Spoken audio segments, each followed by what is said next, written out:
The Khyber Pass, on the northwest frontiers of the Indian subcontinent, linking Pakistan with remote Afghanistan. To drive north through the sullen mountains is to journey backwards in time, to an isolated nation which has consistently ignored the approach of a 20th century world. But this year, events have caught up with and overtaken feudal Afghanistan. Traditionally a buffer state, standing alone between major powers, it has suddenly caught world attention.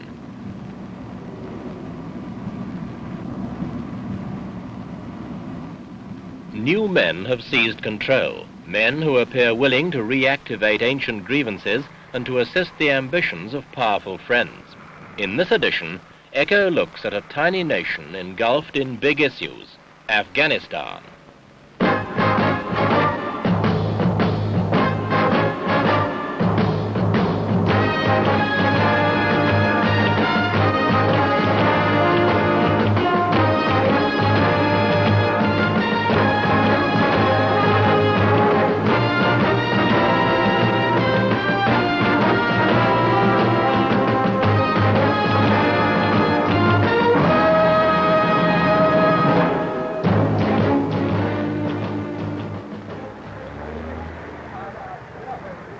For centuries, the Pathan tribes of Afghanistan have lived by their own rules. Here, a man carries a gun as a badge of honor, and most use them with deadly accuracy.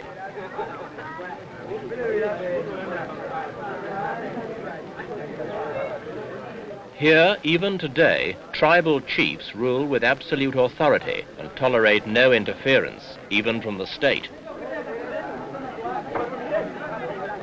Armed with independence of spirit, they've never compromised with foreigners.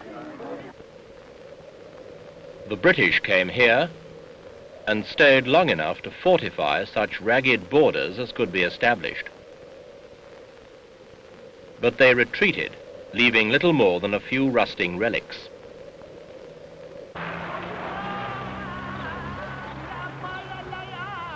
Islam, in one of its more straight-laced forms, is the national religion. The power of religious authority remains a conservative force, regardless of who rules in Kabul, the capital.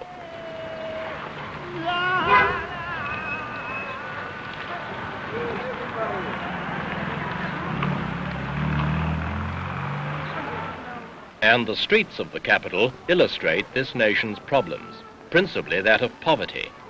The average annual income in this country is less than $75. The illiteracy rate is 90%. Slavery was officially abolished only in 1947.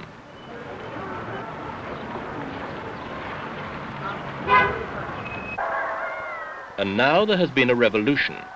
King Zahir Shah was ousted, and his cousin, Mohammed Daud, decreed Afghanistan a republic. The king went into exile.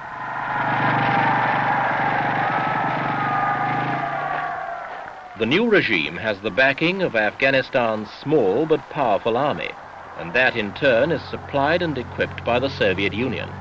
The troops are Afghans, but the heavy weapons, tanks, advisors, ammunition and fuel come from the Red Army. It was President Daud, Prime Minister until 1963, who first encouraged Russian assistance, and Moscow did not hesitate to take advantage of the invitation.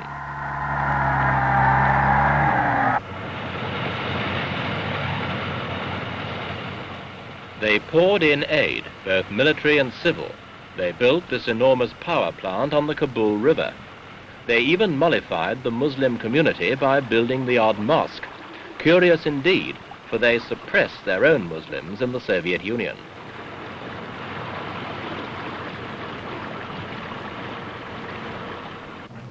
But the Soviet presence in Afghanistan has little to do with altruism and everything to do with an old Russian ambition to gain access to the Indian Ocean by an overland route. Afghanistan is a stepping stone. Between it and the sea is the Pakistani province of Baluchistan, but the Russians are at work on that problem.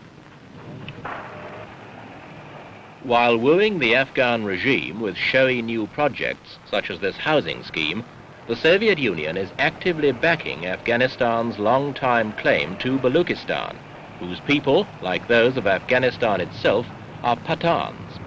If Kabul's old longing for this valuable strip of territory could be fulfilled, the bricks and mortar of Soviet diplomacy would have built them a road to the sea.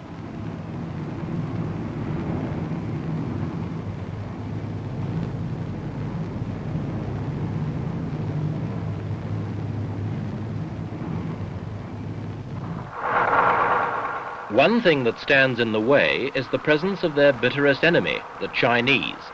They fully understand Soviet ambitions in this area and have busied themselves with a number of practical civil aid programs while keeping a close eye on developments, especially those concerning Afghanistan and the Chinese ally, Pakistan.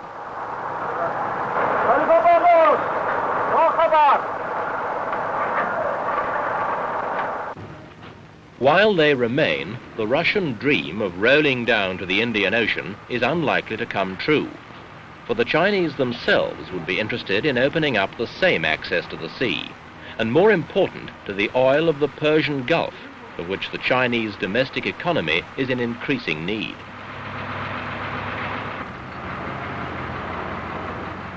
Until Mohammed Daoud's coup, the Afghans had played a waiting game, accepting aid from all quarters. They thanked the Chinese for building their roads, but opened the aid gates to the west as well as the east. In case number 2, was wollen wir jetzt hier beginnen? Commentateurs ont inclus eux la réaction dispute. Bodadu Arasol. Afghanistan has always been suspicious of foreigners, but King Zahir Shah knew his country desperately needed what these foreigners could bring. Now Mohammed Daoud has, for all intents and purposes, allied himself with the Soviet Union. The ordinary Afghan, caught in the endless circle of subsistence living, now has his future in pawn to the Russians as well. And the future does not look that good. While the Russians were building pretentious airports and roads, thousands of Afghans have died. A 3-year drought has destroyed bullocks and crops. Water and grain supplies dwindled. There is little enough economic basis on which to build a new people's democracy.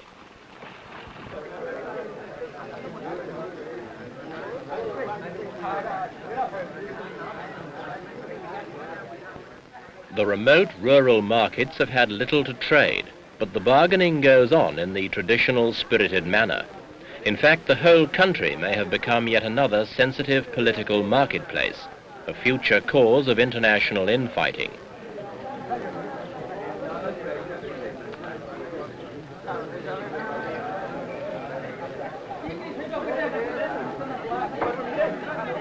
But to anyone who can expect to earn no more than $75 a year, there are more important things to haggle over.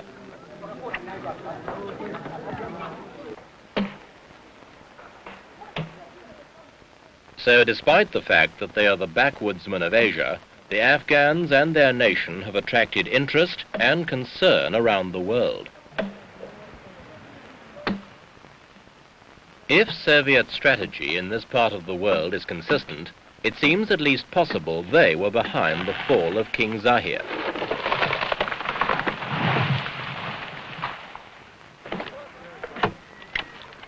In his place, they have, in President Daoud, a man whose policies they may be able to shape.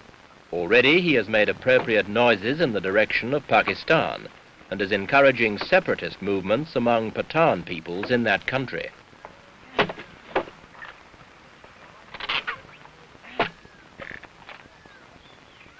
Whatever moves Afghanistan makes now, every step will be watched closely by those nations who could be affected: the Soviet Union, China, Iran, Pakistan, India.